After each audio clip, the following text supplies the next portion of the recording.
Indian market में अगर आजकल यूथ की सॉफ्ट ड्रिंक में कोई चॉइस है तो वो है एनर्जी ड्रिंक्स। अगर मैं इन्हें फैशन ड्रिंक्स कहूँ तो ये मेरा कहना गलत बिल्कुल नहीं होगा, क्योंकि ज्यादा लोग इन ड्रिंक्स का यूज एज ए एनर्जी पाने के लिए नहीं, बस फैशनेबल ट्रेंड्स को फॉलो करने के लिए यूज करते हैं। और ये बात तो आप जानते ही होंगे कि मोस्टली एनर्जी ड्रिंक्स इंडिया में ओरिजिनेट नहीं हुए थे। ये बाहर के कुछ देश जिसमें ऑस्ट्रेलिया और यूरोप जैसी कंट्रीज में इनकी सेलिंग स्टार्ट की गई थी। फिर धीरे धीरे इसकी लोकप्रियता भारत में बढ़ने लगी और आज ये यहाँ के लोगों की एक अच्छी पसंद बन गई है। इनमें से कुछ ड्रिंक जिसमें रेड बुल, मॉन्स्टर, हेल और स्टिंग जैसी ड्रिंक्स लोगों की काफी अच्छी पसंद है। और अपनी केवल इसी लोकप्रियता की वजह से रेड बुल ने आज इतनी अच्छी ग्रोथ कर ली है कि यह कई सारे स्पोर्ट्स को स्पॉन्सर भी करने लगा है। अब आते हैं इसकी अदर साइड पर।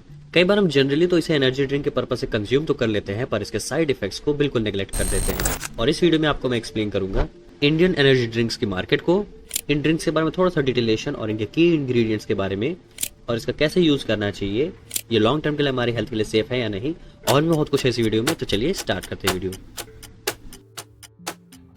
तो सबसे पहले बात करते हैं इंडिया में इन एनर्जी ड्रिंक्स की मार्केट वैल्यू पर, जो कि 2022 के अकॉर्डिंग 3500 करोड़ रुपए थी। और इसी को देखते हुए इंडियन एनर्जी ड्रिंक मार्केट पिछले कई सालों से ग्रोथ पर है और पिछले कुछ सालों में इंडियन पॉपुलेशन में इसकी डिमांड भी काफी बढ़ती जा रही है और लोग इसका यूज हेल्थ और फिटनेस कॉन्शियस रहने के लिए करने लगे हैं। और इंडिया में एनर्जी ड्रिंक्स के player mainly red bull, monster और गैटोरेड है। और इसी में कुछ इंडियन प्लेयर्स ऐसे भी हैं जो अलग अलग और यूनिक प्रोडक्ट्स के साथ अपनी सर्विस दे रहे हैं। ये डोमेस्टिक प्लेयर्स इंडिया के कई सारे फ्लेवर्स को एक साथ ला करके अपने प्रोडक्ट सेल कर रहे हैं, जिससे लोग इनके प्रोडक्ट को काफी पसंद करने लगे हैं। और इन डोमेस्टिक प्लेयर्स की लोकप्रियता के बढ़ते हुए इस मार्केट में अब कंपटीशन भी काफी तेजी से हो रहा है। और इस बात को देखते हुए मार्केट प्लेयर्स इसकी मार्केट वैल्यू को 2027 तक 10,000 करोड़ रुपए तक होने के प्रेडिक्शन कर रहे हैं। और मेनली इन इंडस्ट्री वालों के टारगेट ऑडियंस यंग एडल्ट्स हैं, जो कि 18 से 35 की एज में है, जो मेनली ऐसे ड्रिंक्स को यूज करना जरूरी समझते हो जिससे वे अलर्ट और फोकस्ड रहें। और ये उन लोगों की भी डिमांड भी बनते जा रहे हैं जो ऐसे ड्रिंक्स चाहते हैं जो लो शुगर और लो कैलोरीज में हो। और आजकल तो इन एनर्जी ड्रिंक्स में विटामिन, मिनरल और एंटीऑक्सीडेंट्स जैसे इंग्रेडिएंट्स भी मिलाए जा रहे हैं, जिससे इसकी पॉपुलैरिटी और भी बढ़ती जा रही है। तो यहाँ तक तो हमने इसकी मार्केट वैल्यू और पॉपुलैरिटी का अंदाजा लगा ही लिया। तो चलिए आगे बात करते हैं आखिर इन प्रोडक्ट में ऐसा क्या होता है। और इसी को जानने के लिए मैंने पिक किया है रेड बुल की ड्रिंक, जिसके इंग्रेडिएंट्स में वे क्लेम करते हैं कि इसमें caffeine, taurine, B group vitamin, sugar और वाटर एडेड है, जो मेनली एनर्जी ड्रिंक्स में होती ही है। और अगर मेनली डोसेज की माने तो आप केवल एक दिन में इसे 250 ml ही यूज कर सकते हैं। पर क्या वाकई में ऐसा होता है? तो ये जवाब होगा इसका बिल्कुल नहीं।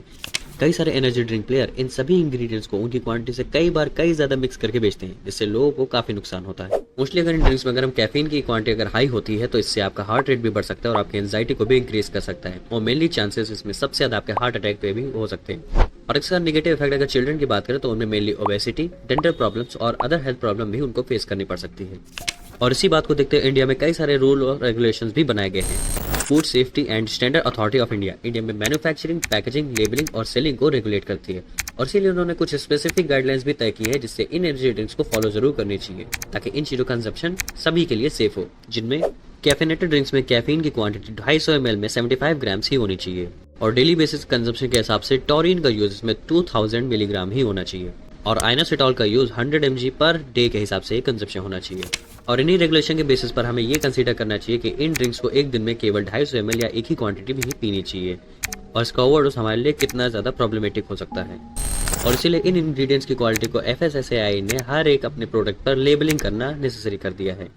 और इसी बेसिस पर इन इंडस्ट्री प्लेयर्स को हेल्थ पैरामीटर्स को जरूर फॉलो करना चाहिए, जिससे वे अदर कंपटीटर्स को बीट कर सकें लॉन्ग टर्म में, क्योंकि आने वाले समय में मोस्ट ऑफ द मार्केट में इसके कंपटीटर्स भी एक्सपैंड होंगे और इसका मार्केट भी।